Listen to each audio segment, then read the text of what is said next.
थक गया ना बेटा तू, है ना, चल पढ़ाई कर, बदतमीज। मैं ऐसे देख रहा हूँ, वो भी ऐसे ही देख रहे हैं। अबे देखो यार, एक सिंपल सी कहानी मैं तुम्हें बता देता हूँ बीच में थोड़ा सा, अब तो क्या है, मैं थोड़ा स्पीड में चल रहा हूँ, स्पीड मतलब भगाने वाली स्पीड में नहीं, मतलब टॉपिक के उसमें हूं, कंटेंट के फ्लो में हूं। बट यही है, समझ गए कि नहीं समझे, यही है रास्ता।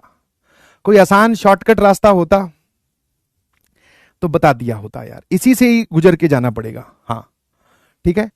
अब कई कई बार सर हम मोटिवेटेड होते हैं और मैक्सिमम टाइम हम डीमोटिवेटेड होते हैं। इसीलिए बड़े बड़े लोगों को जब आप रील में बोलते हुए सुनोगे तो दे ऑलवेज सेज कि भाई डिसिप्लिन, कंसिस्टेंसी, कंसिस्टेंसी और डिसिप्लिन बोलते ही उस चीज को है जब आपका मन ना करे फिर भी बैठे हैं सर स्क्रीन के आगे। आज इच्छा तो बहुत थी सर हम रील स्क्रॉल करते, है ना, दोस्तों के साथ घूमने जाते, ठंडी पड़ रही है हमारे शहर में सर पवन चाट भंडार है, वो क्या बढ़िया आलू की टिक्की खिलाता है।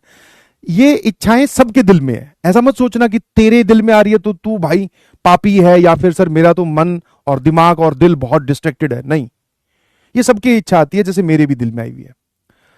बट अब ये इच्छा को हम रोज रोज नहीं मतलब रोज रोज नहीं कह सकते ना कि भाई आजा तू इच्छा तेरी बात मानूंगा। हाँ महीने में एक दिन हुआ, चलो हमने क्लास को थोड़ा स्किप किया, बहुत अच्छी बात है, अगर आप महीने में एक दिन भी नहीं कर रहे हो, फिर हमने वो टाइम अगर घूमने फिरने में दिया है तो घूमने फिरने वाला टाइम हमारा बैकलॉग ना हो जाए, फिर से आए।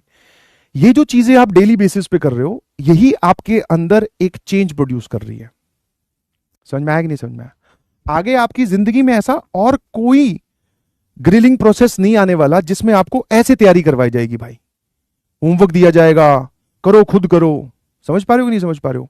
जो करेगा वो आगे निकल जाएगा, तुम्हें ये बात बार बार बताई जा रही है, तो तुम्हें ये बात तुम्हारे दिमाग में बैठ जाएगी कि हाँ भाई जो मेहनत करता है वही बाकी सबसे आगे निकल जाता है, वरना मौका तो सबको मिलता है।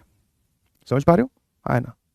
और इसके साथ साथ एक अल्टीमेट रियलिटी और भी है कि आप अपनी अपनी फील्ड्स में जब भी आप किसी भी कॉलेज से पास आउट होंगे, क्योंकि बेसिकली हम काम सीख ही तो रहे हैं सर। मान लो हमारी अच्छी नौकरी नहीं लग रही, हम आईआईटी में नहीं पहुंचे, तो इसका मतलब क्या हम किसी नौकरी में परफॉर्म ही नहीं कर पाएंगे? ऐसा नहीं है। गलती से या किसी भी जुगाड़ से या किसी सेटिंग से हमारा कोई दोस्त जानकार था, बड़े भैया जानकार थे, उन्होंने हमें किसी काम पे लगवा दिया, या किसी को देखकर हमने बिजनेस शुरू कर दिया, तो अब वो वापस वहां से रेस फिर शुरू होगी कि अब भाई तू इसमें कैसा परफॉर्म करता है। तो वो बोलते हैं ना, ताल बिठाने वाली बात है, कहां पर आपकी ताल बैठ जाएगी वहीं पे आउट परफॉर्म कर दोगे तुम लोगों को। बड़ा अभी इतने मायूस और सुस्त मत हो, यही कहानी है। ऐसे ही पढ़ाते हैं हम लोग, ऐसे ही पढ़ाते हैं, हमें भी ऐसे ही पढ़ाया गया था, इसी को फॉलो करना है। और ज्यादा आजकल है ना ये जो इंस्टा विंस्टा की रील्स देखकर कई बार मैं भी कैरी आउट हो जाता हूँ कि हाँ यार शायद ये गलत हो रहा है, ये सही होता है ना, क्योंकि हमारे सामने आई जाती है कि एंजॉय करो, पहाड़ बुला रहे हैं, ठीक है, ये सब दिखावटी बातें हैं, रियलिटी यही है, ठीक है। स्ट्रगल करते रहो, कोई दिक्कत नहीं है। अब देखो करना तो है ही, एक है चेहरे पे स्माइल रखकर कि हाँ सर ठीक है, एक मरे हुए मन से अल्फा कौन है?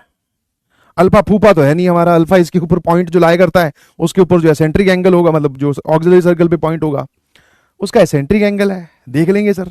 अब जैसे एक सवाल मोटिवेट करने के बाद में एक सवाल लीजिए,